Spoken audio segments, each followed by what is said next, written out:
shall we clash onwards then to the reason that we're having any of this discussion at all, I suppose, which is John Carpenter's The Thing from 1982. Yes, after our brief shot of a flying saucer plunging into Earth's atmosphere, pretty much the only thing about The Thing I really dislike, as it's redundant given later events, we're dropped immediately into action as a helicopter chases a dog across a snow-covered plain.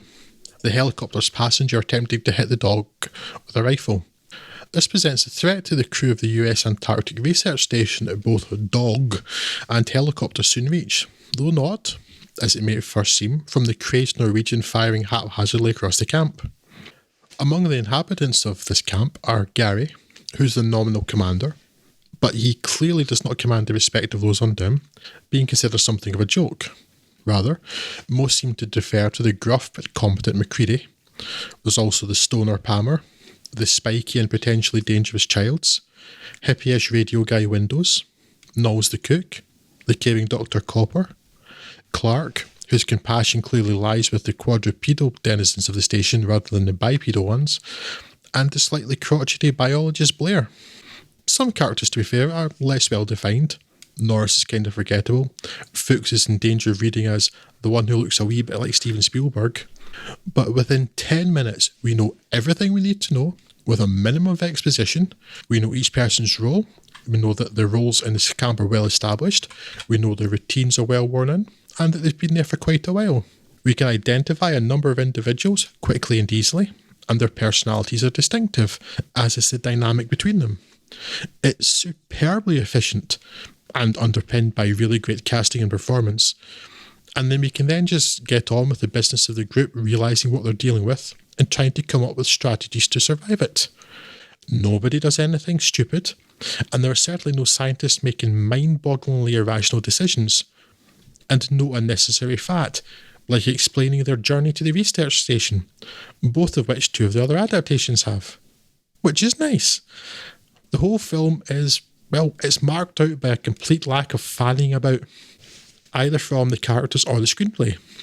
Instead, there's just pretty much relentless tension, a menacing and unsettling score, fantastic lighting and cinematography, which looks particularly good in either of the new Blu-ray restorations, and some superb, often peerless creature effects. It remains the definitive adaptation of the story. Yeah, I was a bit surprised when I watched this because I didn't need to watch this again for this film. I've seen it enough times. There's at least half a dozen in the last, 10, 20 years, whatever it would be. And I was getting to the point in the first 10 to 15 minutes where it's like, oh, I'm just doing this as a formality, and I was twittering away on Twitter or whatever I was doing at the time. And God damn it, after about 15 minutes, if this hadn't just sucked me back into paying full attention to it again, it's just an incredibly well-made film. Just when you thought you were out. Dragged me right back in. But yeah, it's just all the effects. The effects work is so good. And we'll get to that in the remake, but it's just so convincing in this, isn't it? It just feels like some really gross, horrible body horror thing that's going on, and you just can't take your eyes off it, even how disgusting and horrible it is. It's great. Love it.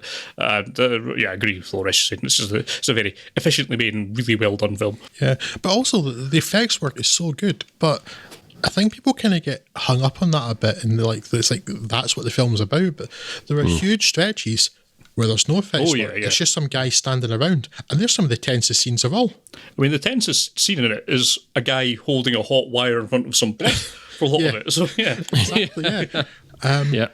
And that is so well done. Like, there's a fake hand, but you see it for a few minutes beforehand. So it's actually, it doesn't actually read that well as a fake hand. I kind of had to be told that. And I think, if I looked closely, maybe, but I'm more watching Kurt Russell's face. But you've got this fake hand that's put in early in the scene, so it doesn't immediately say, oh, something's going to happen with this, like, watch out. And then you just watch this, and it's so tense. There's no creature effects till the end of that scene. And it's, as you say, it's a man holding a bit of hot copper wire. Yeah. And it's one of the tensest things in any film. It's so well done. Like, so the creature effects, when they're there, are great. But it just does so much with so little, really. It's an incredibly efficient film.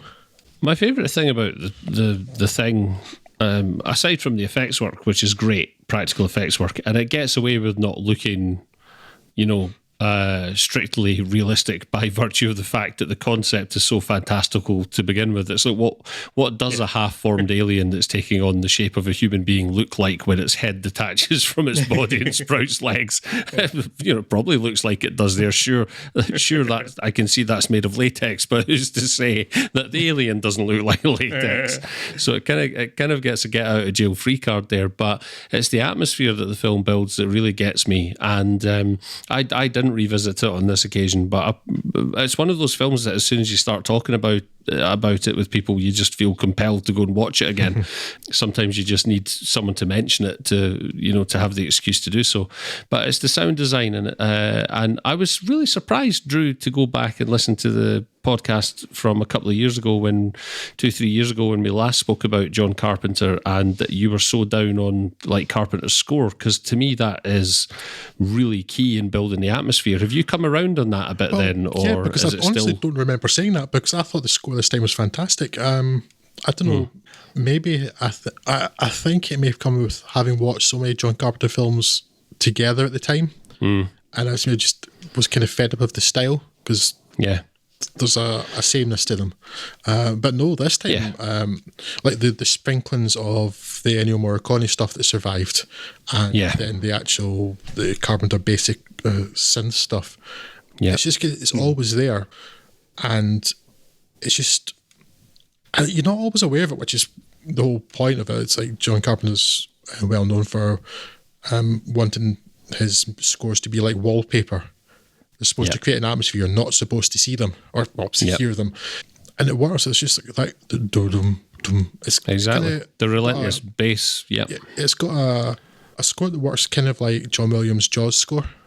Yeah, it's not quite as, it doesn't flag up stuff quite as much, I don't think, but it's got that kind of just that low level dread throughout, to the point where I really appreciate the score this time, and had forgotten that was my opinion in the past. So that's quite interesting. It's absolutely still to this day one of my favourite sort of marriages between score and cinematography. I just think it's a phenomenal exercise in atmosphere and tension. And like you could take out a lot of the creature effects and a lot of the gore scenes, and I would argue this film would still work just as well, or at least almost as well.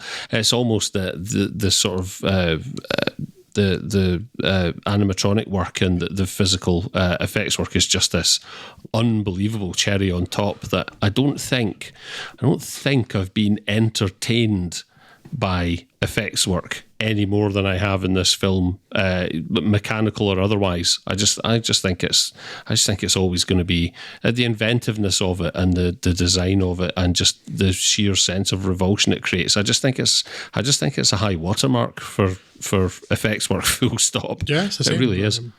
That's why I said it's in many cases I think it's absolutely peerless, and it's so much aided by just like some really incredible cinematography and the lighting too, because it's like it's lit in such a way that it's kind of making the puppetry and the different maquettes and whatnot, like there's no harsh lighting on them, so it's not immediately like, oh well, it's just a bunch of rubber with some like slime over or something.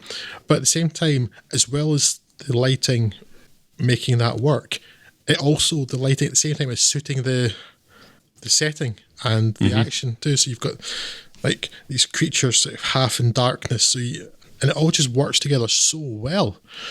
And I don't know, it's such an incredibly well lit film, and I don't think I'd appreciated that quite so much before. I'm just thinking this new restorations because they look so good. I was going to say, one would assume there's an HDR component there, because I'd be interested to see how that works now, particularly in The Shadow. To go back to a film 40 years old and want to revisit it visually, don't for that. Say that. Don't say it's 40 years old, Craig. I hadn't thought about that all day. Please don't say. I know. Isn't that mental? That's frightening. Yeah, it's just so. I can't use the word yet. It's efficient. It's so efficient, and everything just so well done. And it's been a relatively low budget film, and it doesn't have big stars in it. Certainly, Kurt Russell in 1982 wasn't a big star. It's, in many ways, I think it probably still comes under B movie, but it's superb. Mm-hmm.